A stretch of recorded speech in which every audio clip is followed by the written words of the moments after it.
प्यारे दोस्तों, हजरत इब्राहिम अलैहिस्सलाम वो पैगंबर थे जिनसे अल्लाह ताला ने बहुत बड़ी बड़ी कुर्बानियां ली। नमरूद ने उन्हें आग में जलाने की कोशिश की, मगर अल्लाह ने उन्हें सलामत उस आग से बाहर निकाल लिया। जब हजरत इब्राहिम अपने घर वापस लौटे तो उनके वालिद ने उनसे कहा, ए इब्राहिम, अगर तुम अपने अल्लाह को नहीं छोड़ते तो मेरे घर से निकल जाओ। हजरत इब्राहिम अलैहिस्सलाम ने बिना किसी शिकवा के अपना घर छोड़ दिया और मिस्र की जानिब रवाना हो गए। जब मिस्र के बादशाह को यकीन हो गया कि इब्राहिम अल्लाह के नबी हैं, तो उसने अपनी बेटी हजरत हाजरा का निकाह इब्राहिम से कर दिया। इसके बाद हजरत इब्राहिम अपनी बीवी हाजरा को लेकर फिलिस्तीन चले गए और वहीं रहने लगे। हजरत इब्राहिम की कोई औलाद नहीं थी, इसलिए वह दिन रात अल्लाह से दुआ करते रहते, ऐ मेरे रब, मुझे एक नेक और फरमाबरदार बेटा अता फरमा। सालों गुजरते गए लेकिन बेटा नहीं हुआ। उम्र भी ढलती चली गई, मगर दिल में उम्मीद बाकी रही। 84 साल की उम्र में भी वो अल्लाह से यही इल्तिजा करते रहे, ऐ अल्लाह, मैं तेरी रहमत से मायूस नहीं हूँ, मुझे एक बेटा अता कर जो बुढ़ापे में मेरा सहारा बने। आखिरकार अल्लाह ने उनकी दुआ कबूल फरमा ली। 84 साल की उम्र में हजरत इब्राहिम को एक प्यारा सा बेटा हुआ। उन्होंने उसका नाम इस्माइल रखा। आप अंदाजा लगाइए, एक बाप जिसने 84 साल की उम्र में बेटा पाया हो, उसकी मोहब्बत उस बेटे से कितनी होगी। वो हर वक्त उसे सीने से लगाए रखते, चूमते, कंधों पर बिठाकर बाजारों में फिराते, उसके साथ खेलते और हंसी करते। अभी बेटे की पैदाइश को एक हफ्ता भी नहीं गुजरा था कि हजरत जिब्राइल अलैहिस्सलाम इब्राहिम के पास आए और कहा, ए अल्लाह के नबी, अल्लाह का हुक्म है कि आप अपनी बीवी और बच्चे को खुद से जुदा कर दें। यह सुनकर हजरत इब्राहिम का दिल कांप गया। बोले, ए जिब्राइल, मैं अपनी बीवी और बच्चे को कहाँ छोड़ूं? जिब्राइल अलैहिस्सलाम ने जवाब दिया, जहाँ अल्लाह हुक्म देगा मैं वहाँ ले जाऊंगा। कल सुबह इंसानी शक्ल में ऊंट पर आऊंगा। आप अपनी बीवी और बच्चे को तैयार रखना और मेरे पीछे चलना। अगली सुबह हजरत जिब्राइल ऊंट पर सवार होकर आए। इब्राहिम अलैहिस्सलाम ने भी अपनी बीवी हाजरा और बेटे इस्माइल को ऊंट पर बिठाया और खुद भी ऊंट पर सवार हो गए। जिब्राइल का ऊंट आगे आगे, इब्राहिम का ऊंट पीछे चलता रहा।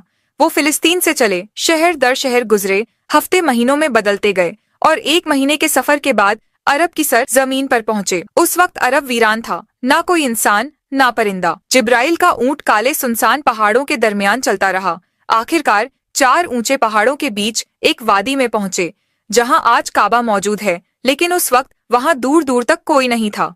जिब्राइल ने ऊंट रोका और कहा, ए इब्राहिम, अल्लाह का हुक्म है कि आप अपनी बीवी और बेटे को यहीं उतार दें और खुद वापस चले जाएं। यह सुनते ही हजरत इब्राहिम अलैहिस्सलाम का दिल कांप उठा। वो वही इब्राहिम थे जो आग में फेंके जाने पर भी खामोश खड़े रहे थे और सिर्फ इतना कहा था, मेरा रब मेरे लिए काफी है। मगर आज जब जिब्राइल अलैहिस्सलाम ने उन्हें कहा कि अपनी बीवी और बच्चे को इस सुनसान जगह पर छोड़ दो, तो इब्राहिम अलैहिस्सलाम बेचैन हो उठे। बोले, ए जिब्राइल, यह तुम क्या कह रहे हो?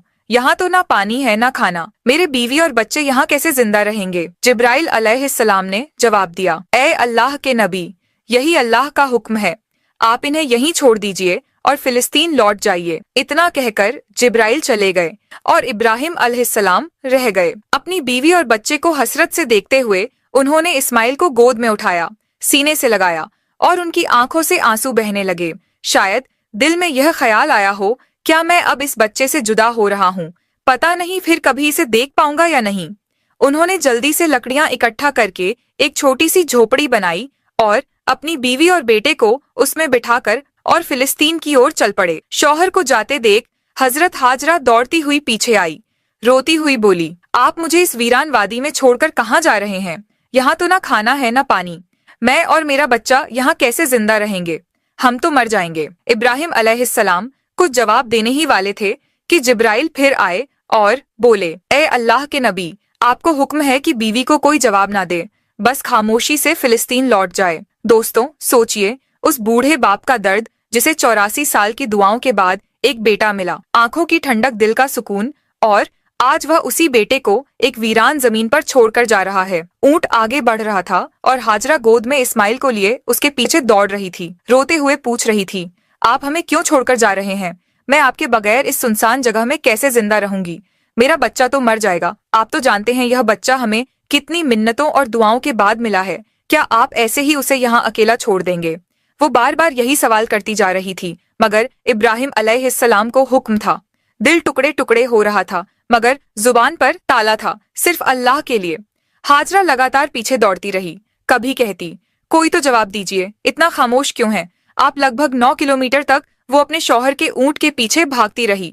हर 2 कदम पर दिल चीर देने वाले सवाल करती रही। आखिर जब हाजरा बहुत थक गई तो उनके दिल में एक ख्याल आया, मेरे शौहर तो नबी हैं, वह कोई काम अपनी मर्जी से नहीं करते। क्या यह अल्लाह का हुक्म है कि मुझे और मेरे बच्चे को इस वीरान जगह में छोड़ दिया जाए? उन्होंने रुक कर पूछा, क्या अल्लाह ने आपको हुक्म दिया है कि मुझे और मेरे बच्चे को इस पथरीली वादी में छोड़ दिया जाए? इब्राहिम अलैहिस्सलाम ने जबान से तो कुछ ना कहा, मगर सर हिलाकर इशारा किया, हाँ, यह अल्लाह का हुक्म है। इतना सुनते ही हाजरा की आंखों में आंसू थे, मगर दिल में हिम्मत जाग गई। उन्होंने बुलंद आवाज में कहा, अगर यह अल्लाह का हुक्म है तो जाइए, मेरा रब वो मेरी और मेरे बेटे की हिफाजत करेगा। मैं अपने रब के लिए हर कुर्बानी देने को तैयार हूँ। इतना कहकर वह वहीं खड़ी रही और अपने शौहर को जाते हुए देखती रही। हजरत इब्राहिम का ऊंट धीरे धीरे दूर होता जा रहा था। अचानक वो एक पहाड़ पर चढ़कर नीचे उतरा और हजरत हाजरा की निगाहों से शौहर का ऊंट गायब हो गया। बीवी हाजरा उसी जगह बैठ गई और देर तक रोती रही। उधर हजरत इब्राहिम जब पीछे मुड़े तो अपनी बीवी नजर नहीं आई। दिल बेचैन हो उठा, आंखें भर आईं। उन्होंने अपने ऊंट को पहाड़ के नीचे रोका, सजदे में गिर गए और रोते हुए कहा, ऐ मेरे रब, तेरे ही हुक्म पर मैंने अपनी बीवी और बच्चे को इस बंजर और सुनसान जगह पर छोड़ दिया है। यहाँ ना पानी है ना खाना। मुझे कुछ नहीं पता कि यह कैसे जिंदा रहेंगे, मगर ए अल्लाह, तू ही इनका पालने वाला है, तू इनकी हिफाजत फरमा। इतना कहकर वो फिलिस्तीन की तरफ रवाना हो गए।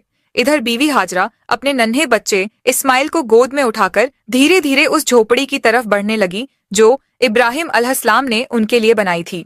हर तरफ सन्नाटा ही सन्नाटा था। बीबी हाजरा कोई आम औरत नहीं थी, मिस्र के बादशाह की बेटी, महल की शहजादी थी, मगर आज अल्लाह की तरफ से बहुत बड़ा इम्तिहान उनके सामने था। वो झोपड़ी में पहुंची रात हो चुकी थी। खामोशी से बच्चे को गोद में लिए बैठी रही। चारों तरफ स्याह पहाड़ थे, आसमान तारों से भरा था, मगर उस वीरानी में जैसे खुद आसमान भी उनका गम देख रहा था। चांद सोच रहा होगा, यह कौन औरत है जो ऐसी सुनसान जगह में अकेली बैठी है? काले पहाड़ भी हैरान होंगे, यह कैसी मजबूर माँ है जो अपने बच्चे को गोद में लिए तन्हा बैठी है। यह इलाका तो ऐसा है जहाँ परिंदा भी पर नहीं मारता, ना पानी ना खाना ना कोई इंसान। तो यह कौन है जो यहाँ बैठी है और क्यों रो रही है? दोस्तों, यह थी हमारी माँ बीबी हाजरा, जिन्होंने अपनी पूरी जिंदगी अल्लाह के लिए कुर्बान कर दी। एक आम औरत छोटी सी मुश्किल पर घबरा जाती है, मगर बीबी हाजरा के सब्र का क्या कहना।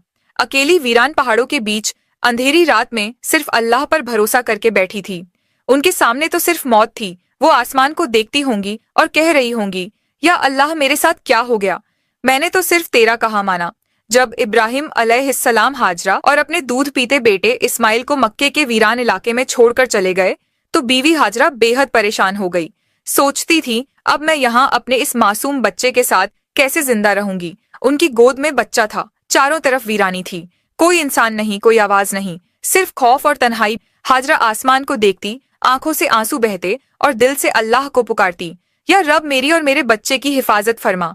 मैं एक कमजोर औरत हूँ, इस वीरान इलाके में मेरा कोई मददगार नहीं है। उनके पास एक घड़ा था जिसमें थोड़ा सा पानी था। उसी पानी को वह खुद भी पीती और अपने बच्चे को भी पिलाती, मगर 3 दिन में पानी खत्म हो गया। अब वह परेशान हो गई, अब मेरे बच्चे को पानी कहाँ से मिलेगा? उन्हें पहले से ही मालूम था कि आसपास पानी का कोई नाम और निशान नहीं है, मगर क्या वो अपने प्यारे इस्माइल को प्यास से तड़पते हुए देख सकती थी? हरगिज नहीं। इसलिए उम्मीद का दामन थामे अपने बच्चे को जमीन पर लिटाया और सफा पहाड़ पर चढ़ गई। शायद ऊपर से कोई पानी नजर आ जाए, मगर कुछ भी नजर न आया। फिर दौड़कर मरवा पहाड़ पर, मगर वहां भी पानी का नामो निशान नहीं था। दोस्तों, जब किसी पर मुसीबत आती है तो उसका कोई ना कोई अपना साथ देता है, मगर आज इस सख्त और पथरीली जमीन पर एक बेबस माँ थी, अकेली अपने बच्चे को प्यास से तड़पते हुए देख रही थी और उसके लिए कुछ भी नहीं कर पा रही थी। बीवी हाजरा की आंखों में आंसू थे, वो इधर उधर दौड़ रही थी। शायद एक कतरा पानी मिल जाए, शायद अपने प्यासे बच्चे को मौत से बचा सकूं, बस यही सोच थी, मगर हर तरफ सूखा ही सूखा था, ना कहीं पानी ना राहत। बीबी हाजरा मिस्र के बादशाह की बेटी थी, एक शहजादी जिसने बचपन महलों में गुजारा था। उन्होंने कभी ऐसी मुसीबत का सामना नहीं किया था। अब वह बार बार सफा पहाड़ की तरफ दौड़ती, शायद ऊपर से कहीं पानी नजर आ जाए। फिर भागती हुई मरवा पहाड़ की तरफ जाती, मगर हर बार मायूसी ही हाथ लगती। जब बेटे का ख्याल आता तो दौड़कर वापस झोपड़ी की तरफ जाती, देखने के लिए कि मेरा बच्चा जिंदा है या नहीं। यह तलाश सुबह से दोपहर में बदल चुकी थी। धूप तेज होती जा रही थी, सूरज जैसे मक्का के पहाड़ों को जला रहा हो। बीवी हाजरा प्यास से बेहाल थी और उनका मासूम बच्चा भी पानी के लिए बिलख रहा था। झोंपड़ी के अंदर वह बच्चा रो रहा था और बाहर उसकी माँ हर तरफ पानी की तलाश में दौड़ रही थी। आखिरकार थक हार कर बीवी हाजरा सफा पर गिर पड़ी। अब उनके अंदर पानी की तलाश की भी हिम्मत नहीं बची थी। मौत उन्हें अपनी आंखों के सामने नजर आ रही थी। बच्चे के रोने की आवाज आ रही थी, मगर आज वो बेबस माँ कुछ कर नहीं पा रही थी। उस बच्चे की तड़प देखकर उनकी आंखों से आंसू रुक ही नहीं रहे थे। वो बार बार अल्लाह से फरियाद करती रही, ऐ अल्लाह मेरे बच्चे की हिफाजत कर, मैं उसे अपनी आंखों के सामने मरते नहीं देख सकती। मैं तो यहीं इस पहाड़ पर प्यास से मर जाऊंगी और मेरा बच्चा उस झोपड़ी में तड़प कर मर जाएगा। या रब हम बेबस माँ बेटों पर रहम फरमा। इतना कहकर उन्होंने एक पत्थर पर सिर रखा और आंखें बंद कर लीं। मगर बच्चे की रुलाई अभी भी उनके कानों में गूंज रही थी और भला कोई माँ अपने बच्चे को तड़पता छोड़ सकती है। इसलिए परेशान होकर फिर सिर उठाया और झोपड़ी की तरफ देखा। जो नजारा देखा वो देखकर उनकी जान में जान आ गई। उन्होंने देखा कि झोपड़ी के पास कोई इंसान खड़ा है और जमीन से बहुत तेज पानी निकल रहा है। हैरान होकर दौड़ती हुई वहां पहुंची, मगर वो इंसान गायब हो चुका था। उन्होंने देखा कि पानी उनके बेटे इस्माइल की एड़ियों के पास से निकल रहा था। अल्लाह ने अपने नबी हजरत इस्माइल और उनकी माँ के लिए मक्का की सख्त जमीन से पानी निकाल दिया था। हजरत जिब्राइल अलैहिस्सलाम आए थे। उन्होंने छोटे इस्माइल के दिल में यह ख्याल डाला कि अपनी एड़ी जमीन पर मारो, और जैसे ही इस्माइल ने ऐसा किया, नीचे से चश्मा फूट पड़ा। उसके बाद जिब्राइल चले गए। हजरत हाजरा ने जब यह देखा तो सजदे में गिर पड़ी और रोते हुए अल्लाह का शुक्र अदा करने लगी। उन्होंने अपने प्यासे बच्चे को पानी पिलाया। वो पानी इतनी रफ्तार से निकल रहा था कि बीवी हाजरा ने मिट्टी और पत्थरों से उसके चारों तरफ एक मुंडेर बना दी ताकि पानी एक जगह ठहर जाए। आज उसी चश्मे को जमझम का कुआं कहा जाता है। जमझम का पानी आज तक कभी खत्म नहीं हुआ। बीवी हाजरा अपने बेटे इस्माइल के साथ उसी झोपड़ी में रहने लगी। वो झमझम का पानी पीती और आसपास उगाए खजूर और कुछ फलों से अपनी जिंदगी गुजारती। अब जब पानी आ गया था तो धीरे धीरे फल और राहतें भी वहां पहुंचने लगी। कई महीने यूं ही गुजर गए। एक दिन उधर से 20 लोगों का एक काफिला गुजरा। उस काफिले का सरदार एक समझदार आदमी था। उसने आसमान में एक परिंदा उड़ता देखा और कहा, यह परिंदा हमेशा पानी के आसपास उड़ता है, मगर हम तो जब भी इन पहाड़ों के पास आए हैं कभी पानी नहीं देखा। अगर यहाँ पानी ना होता तो यह परिंदा यहाँ क्यों उड़ता? फिर उसने एक आदमी से कहा, जाकर देखो कहीं पानी नजर आ रहा है। वो आदमी थोड़ी दूर चला, एक पहाड़ पर चढ़ा और सामने देखा एक चश्मा बह रहा था और उस चश्मे के पास एक औरत अपने बच्चे को गोद में लिए बैठी थी। यह देखकर वह आदमी बहुत हैरान हुआ। जल्दी से जाकर अपने सरदार को बताया, ए मेरे सरदार, आपकी बात बिल्कुल सच निकली। वहाँ एक पानी का चश्मा बह रहा है और एक औरत अपने छोटे बच्चे को लिए उसी चश्मे के पास बैठी है। सरदार को यह सुनकर बेहद हैरानी हुई। इस वीरान सुनसान इलाके में कोई औरत कैसे रह सकती है? वो फौरन उस चश्मे की तरफ गया। जब वहाँ पहुंचा तो देखा हजरत हाजरा अपने नन्हे बेटे हजरत इस्माइल को गोद में लिए चश्मे के पास बैठी हैं। सरदार ने पूछा, ए औरत, तुम कौन हो? हजरत हाजरा ने बड़ी सादगी से सब कुछ बता दिया। मैं हजरत इब्राहिम की बीवी हूँ। अल्लाह के हुक्म पर उन्होंने मुझे इन पहाड़ों के बीच छोड़ दिया। अल्लाह ने हमारे लिए जमीन से यह पानी का चश्मा निकाल दिया। हम इसी पर जिंदगी बसर कर रहे हैं। सरदार बहुत मुतासिर हुआ और बोला, ए नेक औरत, अगर तुम इजाजत दो तो हम अपने बीवी बच्चों के साथ यहाँ तुम्हारे आसपास घर बना लें। हम यहीं बसना चाहते हैं, इसी चश्मे के पास। हजरत हाजरा ने कहा, हाँ, तुम यहाँ रह सकते हो, इस चश्मे का पानी भी पी सकते हो, मगर एक बात का ख्याल रखना, यह चश्मा किसी की मिल्कियत नहीं है। यह अल्लाह ने जारी किया है, इसलिए इस पर कब्जा करने की कोशिश मत करना।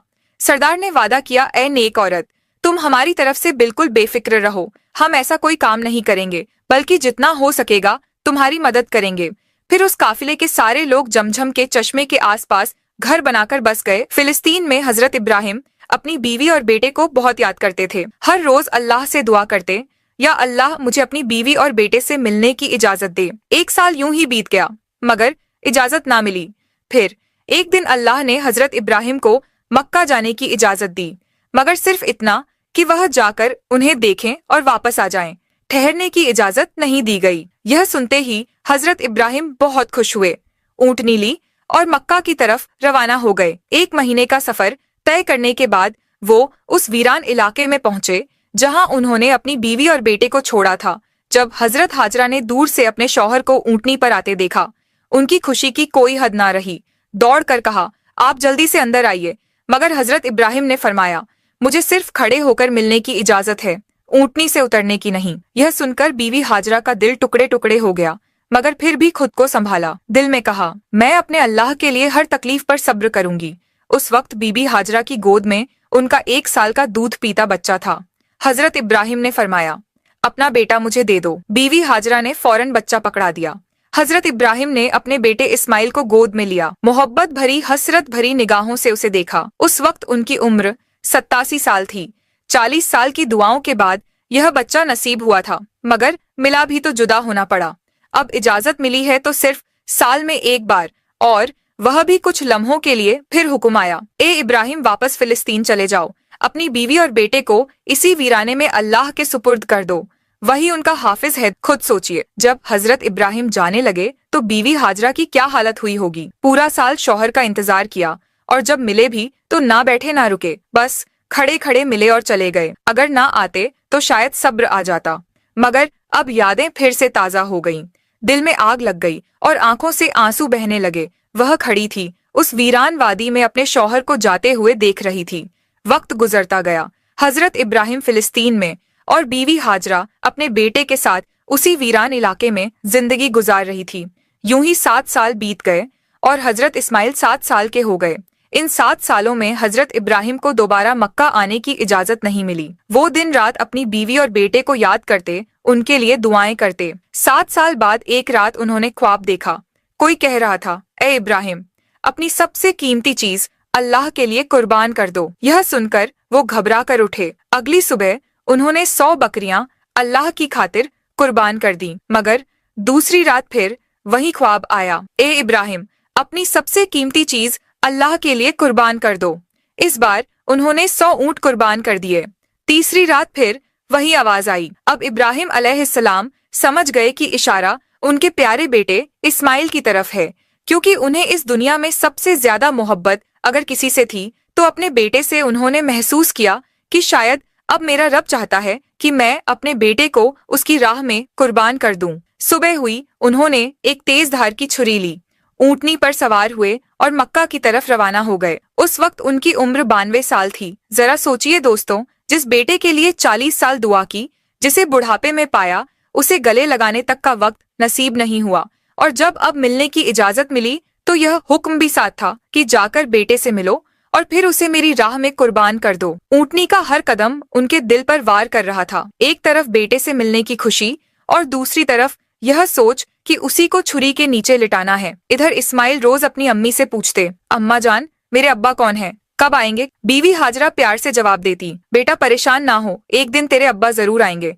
और फिर हम सब साथ रहेंगे। और आखिर वो दिन आया। हजरत इब्राहिम 1 महीने का सफर करके मक्का पहुंचे। बीबी हाजरा ने जैसे ही उन्हें देखा, खुशी से उनकी आंखें भर आईं। इस्माइल ने भी अपने अब्बा को पहली बार देखा और दौड़कर गले लग गए। इब्राहिम ने बीवी से कहा, मेरे बेटे को तैयार करो, मैं आज उसे बाहर घुमाने ले जाना चाहता हूँ। बीवी हाजरा बहुत खुश हो गई। कहाँ उन्हें मालूम था कि बेटे के नसीब में आज कुर्बानी लिखी है। उन्होंने जल्दी से बेटे को तैयार किया और फिर इब्राहिम उसे लेकर मीना की वादी की तरफ रवाना हुए। इस्माइल खुश थे, हंसते खेलते अपने अब्बा के साथ चल रहे थे। इब्राहिम कभी बेटे की मुस्कुराहट देखकर मुस्कुराते तो कभी आंखें भर आती कि मैं उसे कुर्बान करने जा रहा हूँ। रास्ते में शैतान एक जान पहचान वाले शख्स की सूरत में आया। उसने पूछा, ए इब्राहिम, कहाँ जा रहे हो? इब्राहिम ने कहा, एक काम से। उसने पूछा, क्या इस्माइल को जिबा करने जा रहे हो? इब्राहिम ने कहा, क्या कभी किसी बाप को देखा है जो अपने बेटे को जिबा करे? शैतान बोला, हाँ देख रहा हूँ आप यही करने जा रहे हो। क्या आपको यकीन है कि यह अल्लाह का हुक्म है? इब्राहिम ने फरमाया, अगर यह मेरे रब का हुक्म है तो मैं उसकी फरमाबरदारी जरूर करूंगा। फिर शैतान हजरत इस्माइल अलैहिस्सलाम की अम्मी जान हजरत हाजरा रज़ियल्लाहु अन्हा के पास आया और उनसे पूछा, इब्राहिम आपके बेटे को लेकर कहाँ गए हैं? हजरत हाजरा रज़ियल्लाहु अन्हा ने जवाब दिया, वह अपने काम से गए हैं। शैतान ने कहा, क्या तुमने कभी किसी बाप को देखा है जो अपने बेटे को ज़िबाह करें? वह यह समझते हैं कि अल्लाह ने उन्हें इस बात का हुक्म दिया है। यह सुनकर हजरत हाजरा रज़ियल्लाहु अन्हा ने फरमाया, अगर ऐसा है तो उन्होंने अल्लाह पाक की फरमाबरदारी करके बहुत अच्छा किया। इसके बाद शैतान हजरत इस्माइल अलैहिस्सलाम के पास आया और उन्हें भी बहकाने की कोशिश की, लेकिन उन्होंने वही जवाब दिया, अगर मेरे अब्बू जान अल्लाह पाक के हुक्म पर मुझे जिबा करने के लिए जा रहे हैं तो वह बहुत अच्छा कर रहे हैं। जब शैतान बाप बेटे को बहकाने में नाकाम हुआ तो वह जमरे पत्थर मारने की जगह के पास आया।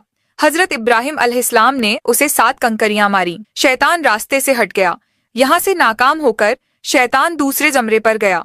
फरिश्ते ने दोबारा हजरत इब्राहिम अलैहिस्सलाम से कहा, इसे मारिए। उन्होंने फिर 7 कंकरियां मारी। शैतान फिर रास्ता छोड़कर हट गया। अब शैतान तीसरे जमरे के पास पहुंचा। हजरत इब्राहिम अलैहिस्सलाम ने फरिश्ते के कहने पर एक बार फिर 7 कंकरियां मारी। शैतान ने रास्ता छोड़ दिया।